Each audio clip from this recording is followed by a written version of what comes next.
The battle was over, but the silence that followed was worse than any explosion.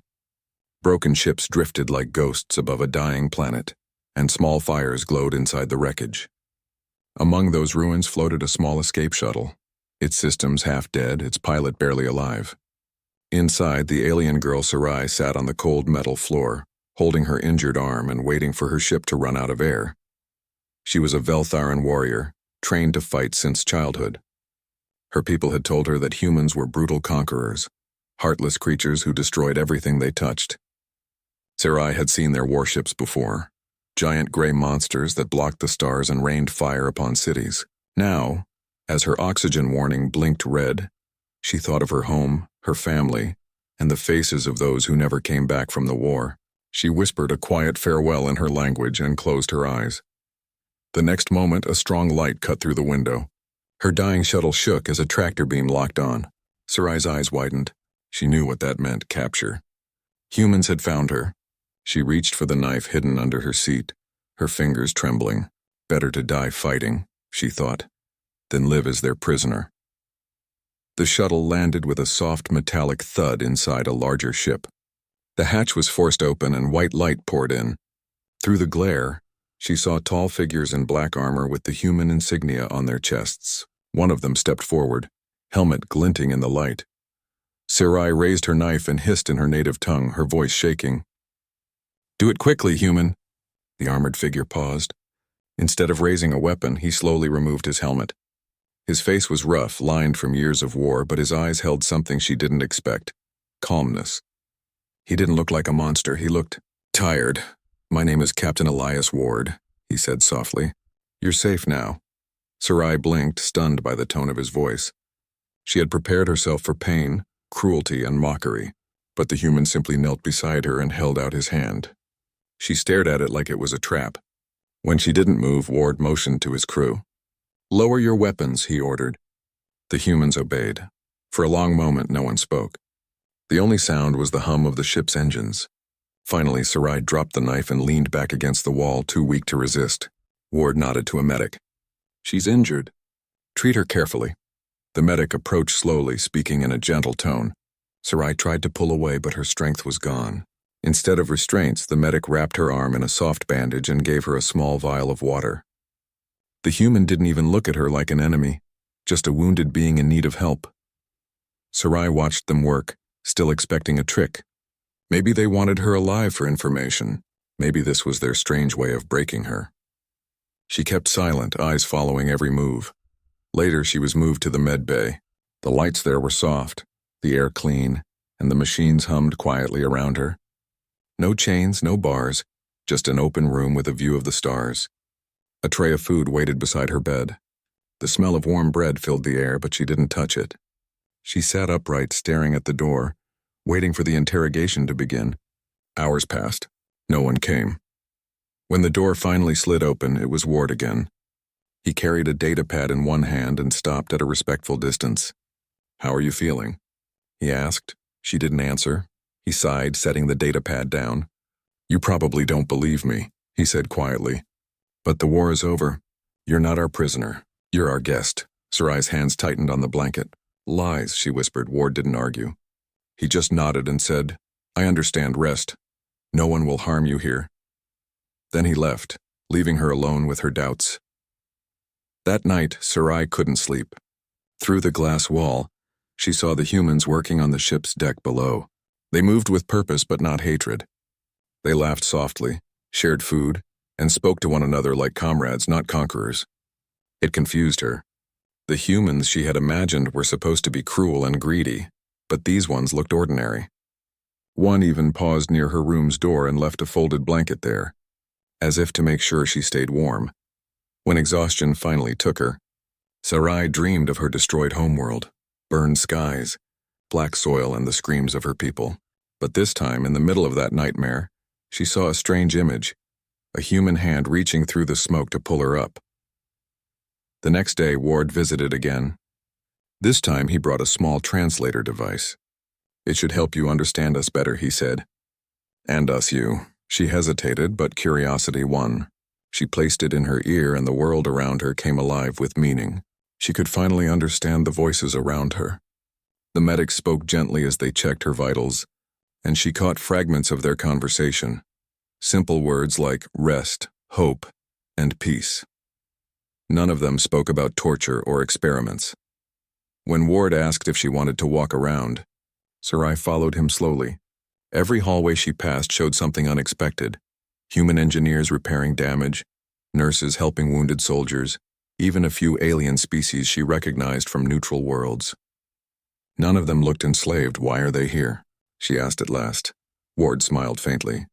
Because we stopped fighting, he said. Now we rebuild together. His words didn't make sense to her. The Veltharan believed humans couldn't stop. War was in their blood, or so she had been told. But here, walking beside a man who never once raised his voice or weapon, she saw no sign of the monsters from her stories. Later, she found herself standing by the main viewport. Beyond it stretched the endless black of space filled with drifting lights. Somewhere out there were her people, lost, bitter, hiding among ruins. She wondered if they would even believe her if she told them what she saw here. That thought was interrupted by a sudden alarm. Red lights flashed and the calm ship came alive with warning sirens. Sarai grabbed the edge of a console as the floor trembled beneath her feet. Ward appeared beside her. We're under attack, he said, voice steady. Who? Veltharan warships. Your people, her heart dropped. Then, you'll kill them. Ward shook his head. We'll defend ourselves. But I'd rather not kill anyone if we can help it. The ship rocked again as laser fire struck the hull. Sarai stumbled and Ward caught her before she fell. She froze. The first human touch she had ever felt. It was warm, steady, not rough or cruel. He looked into her eyes. Stay with me, he said. Sarai felt something inside her shift. This man, this human, was risking his life to protect her, even as his ship burned around them. They ran through the corridors together, passing crew members who saluted their captain without hesitation. The humans didn't seem to hate her. In fact, they shielded her when debris fell from the ceiling. In the control room, chaos filled the air. Officers shouted coordinates, alarms blared, and holographic displays showed enemy ships closing in. Ward turned to Sarai. Do you know their signal codes? She hesitated. Yes, but why? Because if I can send a message they'll understand, maybe they'll stop firing. He handed her a small console. For a moment, she just stared at it. Then she entered the old military code her people used during the war. Her fingers trembled as she spoke into the translator. This is Sarai of the Veltharan. Ceasefire. I am alive. The humans have not harmed me. Static filled the air, followed by silence. Then slowly, the red lights on the display faded to yellow. The enemy ships were pulling back. Sarai turned to Ward, who gave her a small, tired smile. Nice work, she didn't know what to say. Everything she believed had been shattered in a single day. When the battle ended, she sat once more in the quiet med bay, but this time the silence felt different. She no longer braced for pain. Instead, she remembered that gentle hand pulling her to safety, the calm voice saying, "You're safe now."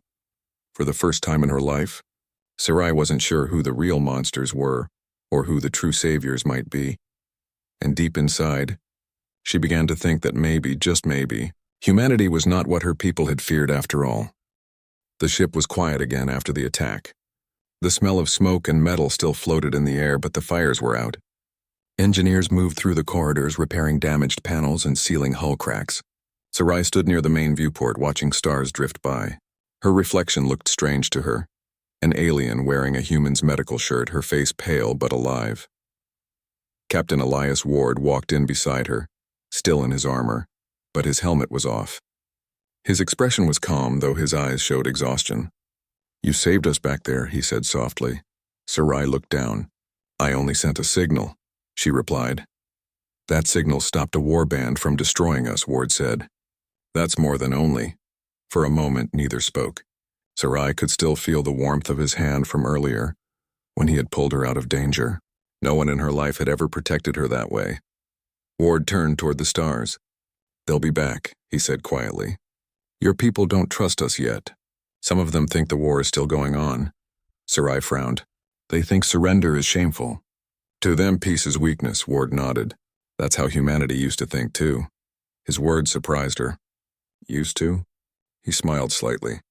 We learned the hard way that endless wars only make ghosts, not heroes. Sarai studied him carefully.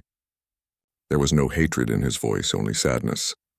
The stories her people told about humans were nothing like this man. He wasn't cruel. He wasn't proud. He just wanted the fighting to stop. Later that day, Sarai walked through the ship alone. Everywhere she went, human crew members greeted her politely. Some smiled, others just nodded. No one pointed a weapon at her. No one called her an enemy. The medics checked her wounds again and even offered her a warm drink. It tasted strange but comforting. That evening, she sat in the observation deck watching the blue planet below. Earth. It looked peaceful, glowing with clouds and oceans. Ward joined her again, carrying 2 cups of tea. He placed one near her. "I read your war records," he said after a while. "You were trained from a young age, weren't you?" Sarai nodded slowly. "We were all trained. We had no choice. Our leaders said the humans would destroy everything unless we fought." Ward looked down into his cup. "Funny," he said quietly. "Our leaders said the same about you." Sarai turned to him. "Then both sides were wrong," he smiled faintly. "Maybe now we can make it right." But peace never came easily. 2 days later, long-range sensors detected new ships approaching. This time there were many, more than a dozen warships bearing the Veltharan crest. The bridge went silent as the crew read the data. Ward looked at the screen grimly. "They're demanding we surrender and hand over their traitor," he said, glancing at Sarai. Her breath caught. "They mean me," he nodded. "They're calling you a defector." Sarai's mind raced. If she returned to them, she would face death for speaking to humans. But if she stayed, the Veltharan fleet would attack and hundreds of people, human and alien, would die. Ward placed a hand on her shoulder. "We can protect you," he said, but Sarai shook her head. "You can't fight them all. They will destroy you trying to reach me." Ward's voice stayed calm. "Then we'll find another way." Sarai looked into his eyes, seeing no fear, only resolve. For the first time, she felt something stronger than duty, the need to stand for what was right. She went to the communication deck and asked permission to speak to the Veltharan fleet. Ward hesitated but agreed. "Be careful," he said. "They may not listen." Sarai nodded. "Maybe they don't need to listen to me. Maybe they just need to see me." The holographic screen flickered, showing the face of Cathar, an old war commander from her homeworld. His armor was scarred, his expression hard. "Sarai," he growled, "you shame your bloodline. You speak with humans, our enemies. Surrender yourself, or I will burn that ship to dust." Sarai straightened her back. "The war is over, Cathar. I have seen the truth. They are not what we thought, lies," he roared. "They tricked you. You are being used." Ward stood beside her but didn't speak. He let her face her own people. Sarai's voice shook, but she didn't back down. "If they were using me, I would already be dead. But they saved me. They gave me food, shelter, and peace. Can you say the same about your war?" Cathar's eyes narrowed. "You were one of our finest. I will not let a human puppet speak for us." The signal cut off. Alarms sounded a second later. The Veltharan ships opened fire. Ward ordered shields raised. The UN's Resolute trembled as beams of energy hit its hull. Sarai held onto a railing, her heart racing. Ward shouted commands to his crew. "Evasive pattern. Divert power to shields." The ship dodged incoming fire, but the enemy was stronger. One blast hit near the engines, throwing sparks through the control room. Smoke filled the air. Sarai grabbed a fallen datapad and checked the transmission system. "I can break through their command channel," she shouted. "If I can reach Cathar directly, I might stop this." Ward looked at her. "Do it." She connected the translator to the comms system, typing rapidly. Static roared in her ears as she found the correct signal. Then she spoke, voice firm but trembling. "Cathar, listen to me. This is not a trap. You're killing innocent people, both human and Veltharan." Her words were met with silence. Then his face appeared again on the cracked display.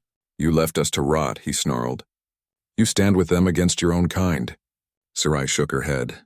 "I stand with those who still value life. If that makes me a traitor, then so be it." Another explosion rocked the ship. Ward stumbled but stayed on his feet. "Sarai, the shields are failing." She stared at the flickering screen. "Cathar, please. Look at what you're doing. Is this the glory you wanted? More graves? More orphans?" Something in her voice, pain, maybe truth, made him hesitate. Behind him, officers looked uncertain. Ward took the moment to open a secure channel. "Cathar, This is Captain Ward of the United Nations ship Resolute. We don't want blood. We can meet, talk, end this war once and for all. Cathar glared. Humans do not understand honor. Ward replied calmly. Honor isn't about dying for pride. It's about living for peace. The channel went silent again. Minutes passed like hours. Then one by one the red markers on the radar began to fade. The Veltheran ships were standing down. Sarai sank to her knees, tears filling her eyes. He listened, she whispered. Ward helped her stand. You made him listen, he said gently. Hours later, peace finally returned. The damaged teams repaired the ship, and the exhausted crew took a deep breath for the first time in days. Sarai sat in the medbay again, her heart lighter than it had ever been. Ward visited her one last time before they reached orbit around Earth. Command wants to talk to you, he said. They'd like your help speaking to the rest of your people. Sarai smiled faintly. A peace ambassador? He nodded. You'd be good at it.